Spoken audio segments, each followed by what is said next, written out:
سامعین کرام، السلام علیکم ورحمۃ اللہ وبرکاتہ۔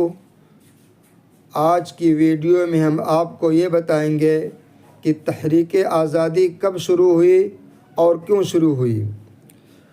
1498 عیسوی میں واسکو ڈی گاما کی قیادت میں یورپ کے ملاحوں نے پہلی مرتبہ ہندوستان کی سرزمین میں قدم رکھا اور ساحلی مقام کالی کٹ یعنی کیرالہ کا ایک شہر ہے، وہاں پہ اپنی تجارتی سرگرمیوں کا آغاز کیا، اور اسی تجارت کے بہانے پرتگیزیوں نے، جو یورپ کا ایک چھوٹا سا ملک ہے، انہوں نے جنوبی ہند کے ساحلی علاقوں پر قدم جمانے شروع کر دیے، اور جو بھی ان کے توسیع پسندانہ عزائم کے درمیان رکاوٹ بنا، اسے انہوں نے بے دردی سے ظلم کا نشانہ بنایا۔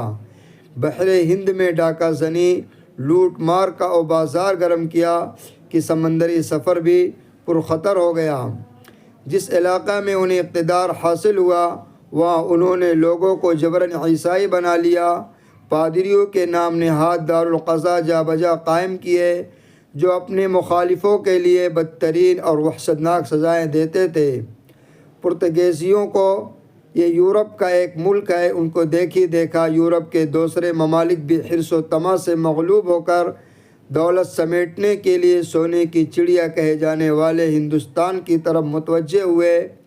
چنانچہ انگلستان کے 101 تاجروں نے 30,000 پاؤنڈ کا سرمایہ جمع کر کے ایسٹ انڈیا کمپنی کے نام سے ایک کمپنی بنائی، اور 1601 عیسوی میں اس کے جہاز پہلی مرتبہ ہندوستان روانہ کیے گئے۔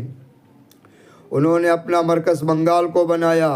یہیں سے ہندوستان میں انگریزوں کی آمد شروع ہوئی، اور تجارت کی آڑ میں وہ اپنی فوجی طاقت بھی رفتہ رفتہ ہندوستان منتقل کرتے رہے۔ اس دوران یہ لوگ شاہان مغلیہ کے دربار میں بھی جا پہنچے، اور اپنے کو محض تاجر ظاہر کر کے بادشاہ سے پروان امن حاصل کیا، اور دھیرے دھیرے اپنے پاؤں مضبوط کرتے رہے۔ لیکن سلطان اورنگزیب عالمگیر رحمۃ اللہ علیہ کی وفات تک یعنی 1707 تک مغلیہ حکومت مضبوط ہونے کی وجہ سے انگریزوں کو باقاعدہ کوئی کامیابی نہ مل سکی۔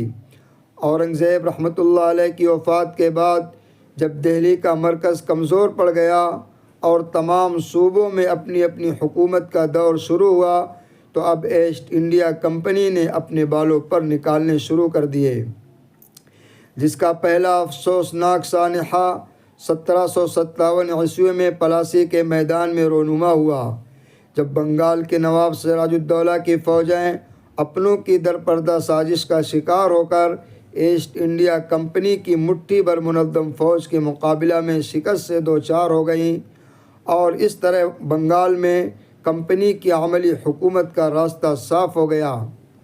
آج جب تحریک آزادی کی تاریخ بتائی جاتی ہے تو سب سے پہلی جنگ 1857 کو بتاتے ہیں، حالانکہ بالکل غلط ہے۔ اس کے پیچھے سازش یہ ہے کہ مسلمانوں نے 100 سال تک جو جنگ آزادی تنہا لڑی ہیں، اس کو بھلا دیا جائے۔ جیسا کہ بتا چکا ہوں کہ سب سے پہلی جنگ انگریزوں کے خلاف نواب سراج الدولہ نے لڑی 1757 میں، بلکہ یہ بھی تاریخ میں ہے کہ نواب سراج الدولہ سے پہلے ان کے نانا علی وردی خان نے 1753 میں انگریزوں سے مقابلہ کیا۔ لہذا آپ ہمارے ساتھ جڑے رہیں، انشاءاللہ آپ کو تحریک آزادی کے سلسلے میں بہت قیمتی معلومات فراہم کی جاتی رہیں گی، اور اگر ویڈیو آپ کو پسند آئے تو کمنٹ کریں اور لائک ضرور کریں۔